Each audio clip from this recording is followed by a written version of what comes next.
Halo, assalamualaikum warahmatullahi wabarakatuh. Kita reading lagi ya teman-teman. Ini kita ngebahas apa yang mengganggu kelancaran usahamu atau pekerjaanmu, mistis atau biasa. Yang mengganggu kelancaran usahamu atau pekerjaanmu, mistis atau biasa ya. Ini ada 3 pel. Pel 1 rose warna merah,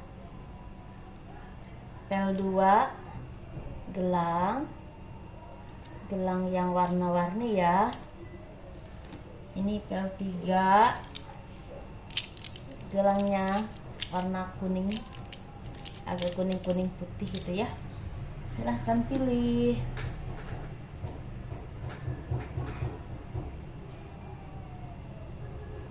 Apa yang mengganggu usahamu atau apa yang mengganggu kelancaran usahamu, mistis atau biasa ya.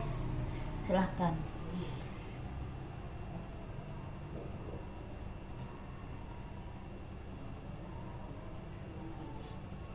Kita kupas pel 1 dulu ya teman-teman. Kita kupas pel 1 dulu.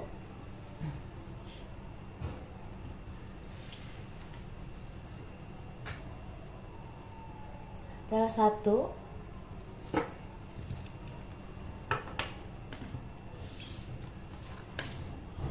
apa yang mengganggu kelancaran usahamu, mistis atau biasa, seperti itu ya yang kita kupas. Untuk yang memilih pel 1, yang mengganggu kelancaran usahamu atau pekerjaanmu, ini sepertinya yang mengganggu itu sepertinya kalau kalian di bidang sembako atau di bidang usaha kuliner, ini yang mengganggu usahamu itu, ini kita bahasnya random aja ya, karena ini sepertinya hampir sama energinya. Bisa di kontraktor, bisa di kuliner, bisa di sembako, bisa di perusahaan-perusahaan yang memang cukup besar dan ada beberapa karyawan atau puluhan karyawan. Atau yang mengganggu pekerjaan kalian, ini bisa staf kantor, bisa di politik, bisa di random dimanapun kalian ya, seperti itu. Yang milih pel 1 ini aku tarik ke pel 1.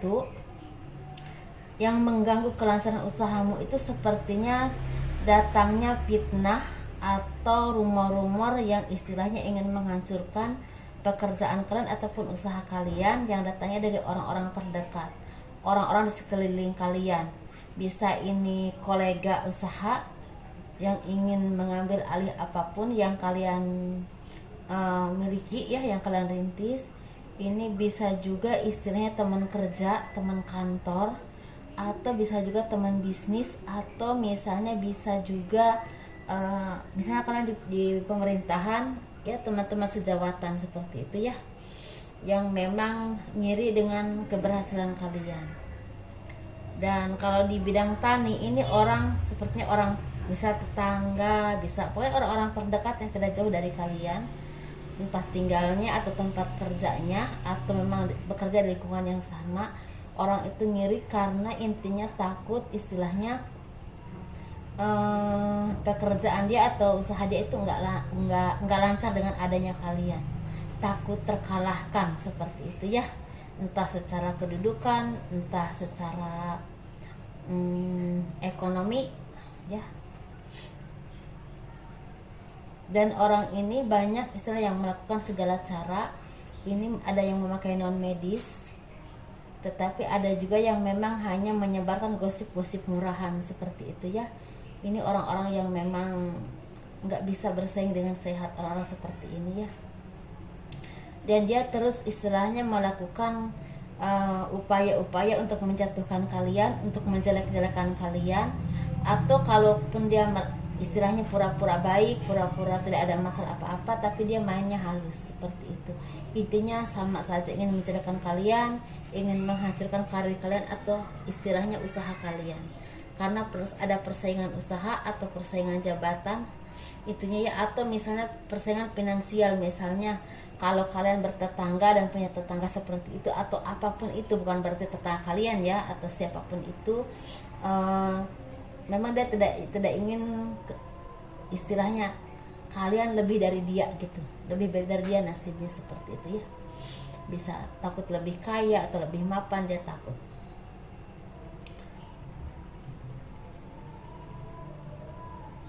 Ini yang paling menonjol saya lihat di bidang kontraktor, teman-teman. Di bidang bangunan-bangunan ini orang-orang yang memang menghancurkan kalian itu orang terdekat, teman-teman. Orang yang memang selama ini sehari-hari bersama kalian, orang-orang yang kalian percaya. Ini bisa rekan bisnis, bisa juga istilahnya mandor atau anak buah kalian yang kalian percaya, seperti itu ya teman-teman ya. Ini. Dan kita lihat ya cara menanggulanginya gimana, karena ini ada yang udah berlangsung sepertinya 7 bulan, ada yang udah berlangsung lama banget, ini seperti 6 tahun 7 tahun begitu aja. Jadi kalian itu istilah kalau usaha itu untuk maju itu kayaknya agak sulit ya, karena ada aja hambatannya. Kalau lagi rame banyak banget pengeluaran yang tidak terduga, tetapi kalau lagi kadang-kadang untuk memajukan usaha itu apa ya, susah. Ada juga di sini yang seperti kontraktor, terus di sini ada juga yang memang usaha, ada yang udah bener-bener bangkrut ya, seperti itu, bener-bener bangkrut.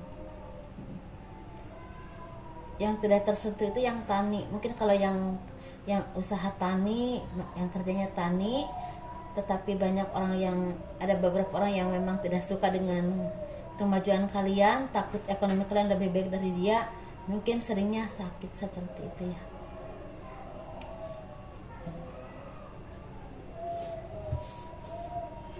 Ini orang-orang politik. Kalau orang politik memang, kalau kalian di bidang politik sepertinya nggak terlalu bisa menyentuh kalian ya. Mungkin kalian juga istilah punya penjaganya seperti itu ya.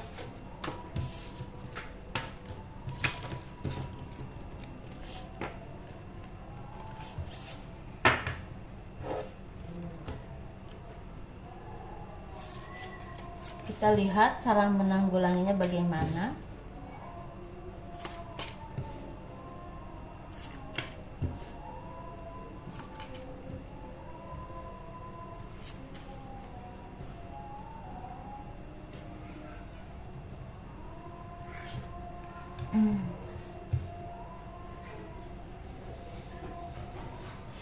Cara menanggulanginya, cara mencari jalan keluarnya itu sepertinya, kalau kalian di bidang usaha kuliner, kalian bikin air istilahnya banyak dibacakan Yasin, Al-Fatihah atau zikir-zikir. Jadi ketika kalian zikir atau misalnya baca Al-Fatihah yang sebanyak-banyaknya, baca Yasin, itu kalian taruh air di depan kalian, bisa di aqua besar beberapa gitu. Jadi itu istilahnya untuk mencepret-cepret depan rumah kalian, depan tempat usaha kalian seperti itu setiap hari. Dan juga untuk dicampurin ke air yang biasa kalian masak. Misalnya kalian tuh buat masak itu misalnya di tempayan gitu, airnya dicampurin di situ. Kalau habis ya bikin lagi, kalian harus rajin.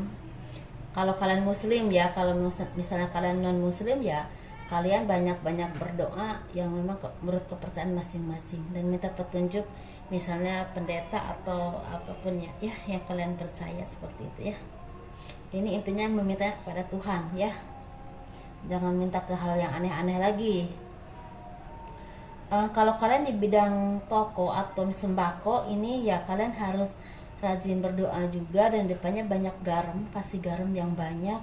Jadi setiap pagi itu disebar-sebar aja setiap pagi ya, seperti itu. Kalau bisa pagi sore gitu, atau tengah hari sama pagi gitu.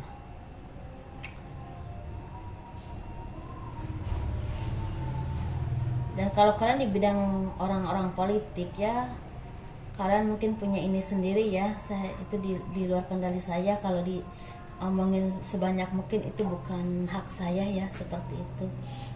Kalau kalian di bidang staf kantor, Pokoknya kalian harus hati-hati dan teliti dengan apapun yang kalian ucapkan, apapun yang kalian pokoknya jangan sampai ada rahasia-rahasia perusahaan atau apapun itu yang bisa dijadikan kelemahan kalian ya. Harus hati-hati dan jangan mudah percaya ke orang lain. Dan kalian perbanyak baca Yasin, baca Al-Fatihah di rumah, dan itu diminum oleh kalian setiap hari ya. Seperti itu ya kayaknya.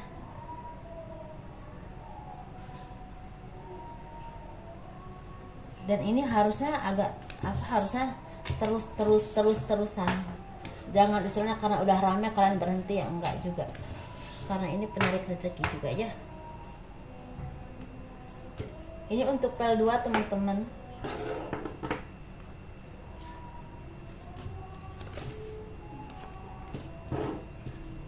Apa yang mengganggu usaha ataupun pekerjaanmu?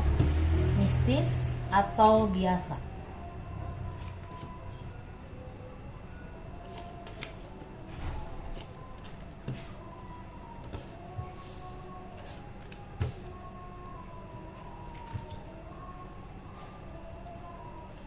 Ini untuk yang milih pel 2, sepertinya yang mengganggu usaha kalian itu karma buruk yang pernah kalian lakukan, ataupun istilahnya ini karma turun temurun yang pernah mungkin dulu leluhur kalian atau apapun itu yang pernah melakukan banyak kesalahan ke orang lain, jadi karmanya turun ke kalian. Karena saya percaya karma buruk ataupun baik akan turun ke anak keturunan, seperti itu, ke keturunan-keturunannya. Makanya kalau misalnya kalian sayang dengan keturunan kalian, berbuatlah baik, karena karma baik atau buruk akan turun kepada anak kalian, akan menanggung. Kan kasihan ya, selain dia menjalani takdirnya harus menanggung beban karena karma orang tua juga, kan kasihan banget.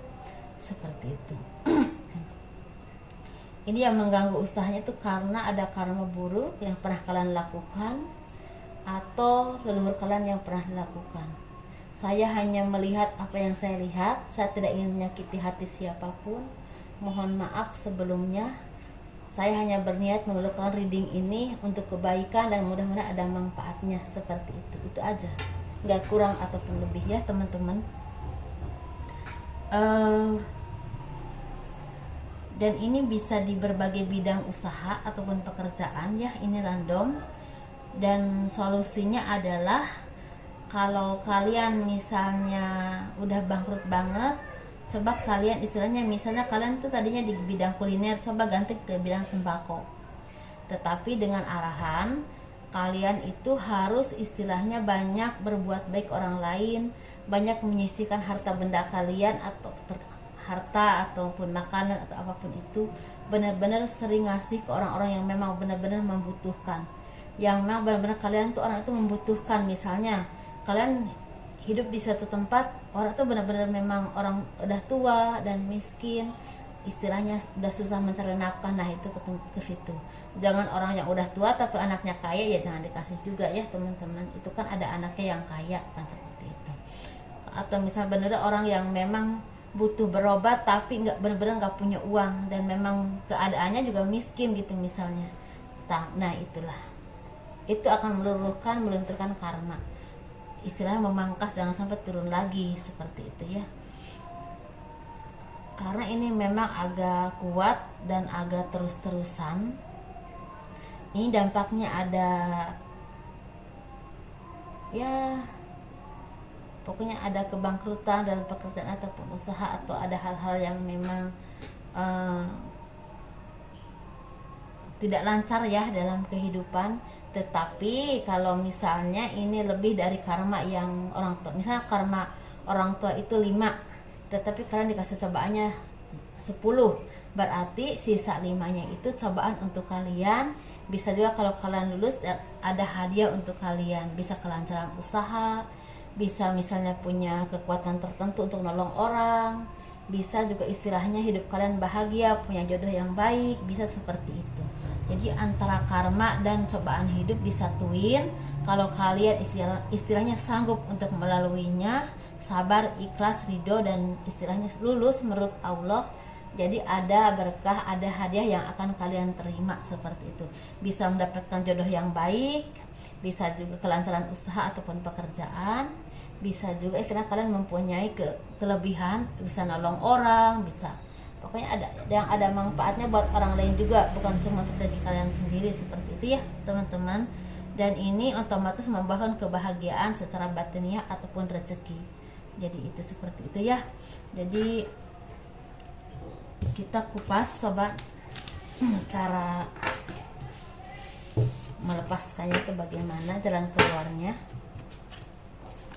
Semoga apapun yang saya sampaikan teman-teman memahami ya, karena memang saya juga banyak keterbatasan dalam menyampaikan, tetapi tolong ditelaah lagi apa yang saya sampaikan ya.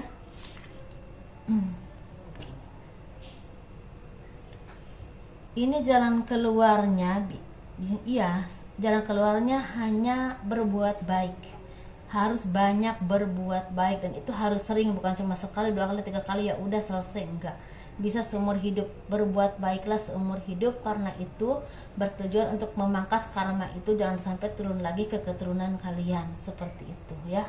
Dan di sini kalau kalian bisa melakukan hal-hal yang baik dan menjadi yang lebih baik lagi dalam sikap, dalam pribadi, dalam beribadah kepada Tuhan, keberkahan rezeki akan didapat oleh kalian. Ada yang umur 43 mendapatkan rezeki yang tidak terduga, kebahagiaan, kemudahan dalam usaha pekerjaan. Ada juga yang 35 mendapatkan keberkahan rezeki yang tidak terduga.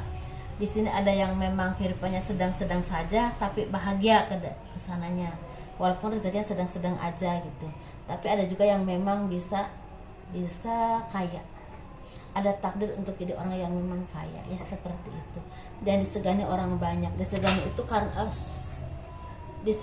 itu karena punya kedudukan atau bisa ngobatin orang, jadi bermanfaat buat orang lain, atau bisa menjadi orang yang memberikan banyak pencerahan, misalnya di bidang agama, ahli agama, seperti itu ya teman-teman. Ini semoga ini bermanfaat dan resonate untuk kalian.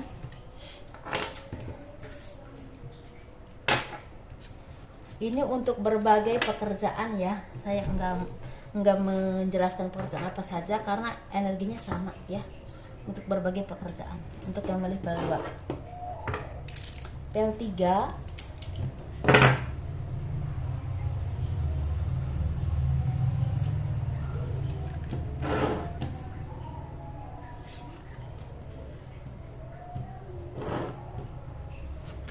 pekerjaan atau usaha, apa yang mengganggu kelancaran pekerjaan atau usaha kalian gitu ya, lebih tepatnya. Ini untuk yang memilih pel 3 teman-teman, yang mengganggu kelancaran usaha ataupun pekerjaan kalian ini sepertinya memang diri kalian sendiri. Mungkin kalian kurang percaya diri, kurang mengasah kemampuan kalian, kurang percaya diri untuk seperti mengungkapkan apa yang kalian bisa, skill kalian tuh kalian malu untuk dikenal orang lain. Misalnya kalian sebenarnya skillnya itu ahli di bidang administrasi, tapi kalian kurang percaya diri ya dengan apa yang kalian punya. Jadi kurang bisa seperti menjelaskan ke orang lain bahwa saya ini bisa di bidang ini, saya ini bisa di bidang ini. Jadi kalian kurang percaya diri. Jadi kepercayaan dirinya diasah lagi. Dan juga istilah kalau kalian udah punya kepercayaan diri yang bagus, kalian juga harus istilahnya terus mengasah kemampuan kalian. Hati-hati dalam berbicara, hati-hati dalam bergaul, karena pergaulan atau pembicaraan ketika kita hidup dengan orang banyak itu sangat penting teman-teman, apalagi dengan salah satu instansi tertentu atau di perkantoran atau dimanapun. Karena ketika kita kerja di kantor atau dimanapun, kita butuh dengan pembicaraan yang memang istilahnya mengedepankan sopan santun ya. Sopan santun istilahnya harus bisa bergaul dan istilahnya bisa menerima kekurangan kalian dan bisa menerima kelebihan orang lain, dan juga bisa menerima pendapat-pendapat orang lain dan dicerna dulu apakah itu masuk akal atau tidak. Kalaupun tidak masuk akal, ya cukup kalian yang saring ya, jangan terlalu keras untuk menentang seperti itu. Dan di sini kalian juga harus bersikap adil kepada orang lain. Jangan istilah kalian memilah dan memilih, oh ya, orang ini enggak, orang ini itu, orang ini begini, orang itu begitu gitu. Jadi kalian jangan terlalu menilai orang dari penampilan, karena penampilan yang keren belum tentu istilahnya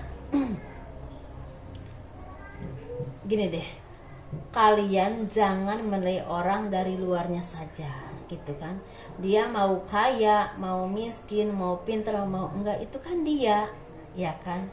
Itu belum tentu bisa ngebantu kalian. Jadi kita bersikap sebagai manusia. Intinya selama orang itu bisa saling menghargai dengan kita, walaupun dia orang di bawah kita, kenapa kita nggak menghargai dia? Jadi seperti itu. Kalaupun dia istilahnya pendidikannya tinggi, keuangannya banyak, istilahnya kedudukannya tinggi, kalau dia sombong sama kita atau misalnya tidak menghargai kita, kenapa kita harus menghargai dia? Itu namanya tidak menilai orang dari apa yang dia punya. Jadi menilai orang tuh dengan netral aja, dengan bisa saling menghargai dengan kita, oke, kita saling menghargai juga. Tapi kalau orang tidak bisa saling menghargai dengan kita, dia mau sekaya apapun, mau sepintar apapun, kita urusannya apa? Kita tetap hidup dengan hasil kita sendiri, bukan meminta ke orang lain atau minta dihidupi oleh orang lain, ya. Jadi harus seperti itu. Jadi bergaul dengan sehat. Kalau masalah nyaman atau misalnya harus dengan orang seperti ini, harus dengan seperti itu urusan kalian. Tapi kalau pendapat saya, kalau kalian ingin maju dalam pekerjaan ataupun usaha, harus seperti itu, teman-teman, ya. Harus seimbang antara istilahnya memberi dan menerima dengan orang-orang, juga harus seimbang. Diberi terus juga nggak boleh, ngasih terus juga nggak boleh. Jadi harus ada keseimbangan dan gotong royong. Intinya harus bisa bergotong royong dengan orang lain. Dan ini inti kesuksesan yang memilih PL3.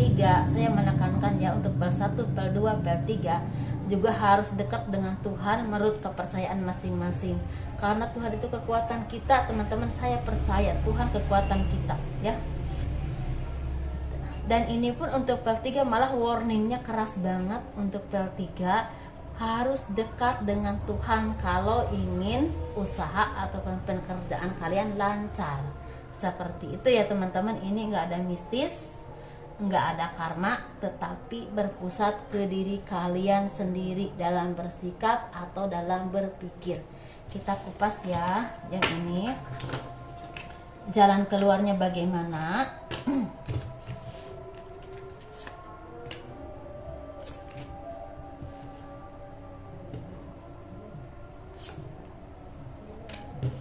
Kartunya cantik banget loh.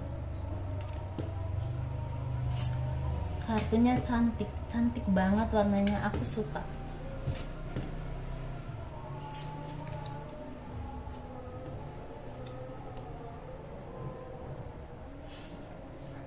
Ini untuk yang memilih PL3, ini jalan keluarnya yaitu bersikaplah baik dengan semua orang.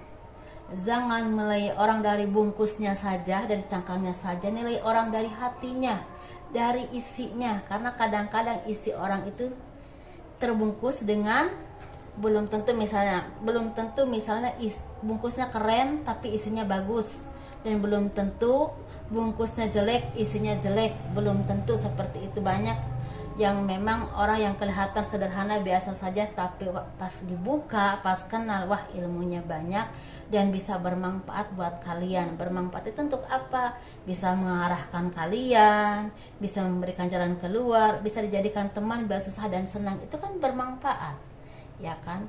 Tetapi orang yang begitu keren, kelihatannya indah atau apapun, itu belum tentu dia mau peduli dengan orang lain.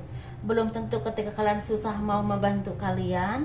Belum tentu orang itu punya wawasan yang tinggi yang membuat kalian di saat membutuhkan dia bisa bantu. Seperti itu ya. Karena kalau masalah materi, semua orang pasti hitung-hitungan teman-teman. Kalau masalah materi pinjam ya bayar gitu kan. Ya itu pun kalau dikasih, seperti itu. Jadi jiwa itu sangat penting. Dan ketika kita menemukan orang-orang yang baik, sayangi. Karena belum tentu kita ketemu lagi dengan orang yang baik ya. karena orang yang benar-benar tulus dan baik itu sulit di zaman saat ini ya teman-teman. Dan di sini juga kalian harus banyak istilahnya memberikan berkah atau sedekah kepada orang-orang yang membutuhkan, bisa di bidang keagamaan ya, misal ke masjid-masjid atau ke tempat-tempat yang memang seperti vihara atau apapun itu yang memang menurut kepercayaan masing-masing, banyak menyantuni orang-orang yang jompo. Dan di sini juga banyak berkasih sayang atau membina hubungan baik dengan orang-orang, misalnya dengan keluarga, dengan sanak famili, atau dengan orang-orang yang memang punya andil besar untuk hidup kalian, selalu ada di saat susah dan senang. Sayangi mereka dan jangan lupakan, jangan sampai kalian di saat susah mencari orang itu, di saat senang kalian lupa. Jangan seperti itu ya. Ini warningnya kalau memang ingin pekerjaan ataupun usaha kalian lancar seperti itu. Jadi benar-benar kejiwa banget ya, kejiwa banget ini. Dan kalau masalah dekat dengan Tuhan ini paling keras warningnya emang untuk pel 3 ya, warningnya paling keras dibandingkan pel 1 dan pel 2. Tetapi saya menginti ke setiap pel ya, memang itu kita harus dekat dengan Tuhan, karena Tuhan kekuatan kita, tempat kita berlindung, memohon dari apapun yang kita inginkan atau dosa-dosa kita, dan apapun yang kita istilahnya memohon perlindungan dari segala musibah. Jadi seperti itu. Kalau saya sih percaya, mudah-mudahan teman-teman juga seperti itu ya. Ada kepercayaan seperti itu, karena sebaik apapun atau sekeren apapun pendidikan, semewah apapun dunia, atau misalnya semodern apapun dunia atau negara, jadi Tuhan itu tetap ada, tidak membuat karena dunia udah keren, udah maju, Tuhan itu nggak ada. Saya nggak percaya hal-hal seperti itu. Tuhan itu ada dalam kondisi apapun, dimanapun ada. Seperti itu teman-teman. Mohon maaf kurang lebihnya, saya dimaafkan. Kalau masalah ke orang tua itu pasti ya teman-teman, itu kan nggak usah dibahas lagi. Pasti setiap anak yang memang berbakti dan sayang ke orang tua pasti sayang kepada orang tua ya. Ketika orang tua sakit diobatin, walaupun kadang-kadang pasti dengan bedanya kehidupan zaman, dengan bedanya pendidikan, pasti cara pikirnya beda-beda antara anak dan orang tua. Tetapi ketika anak memang benar-benar bakti sama orang tua, sebeda apapun pendapat, ketika orang tua sakit pasti diobatin, ketika udah tua pasti dirawat dan disayangi ya seumur hidup semampunya. Seperti itu ya. Saya yakin deh teman-teman yang tertarik di sini pasti orang-orang yang baik, insya Allah ya. Assalamualaikum warahmatullahi wabarakatuh. Dadah.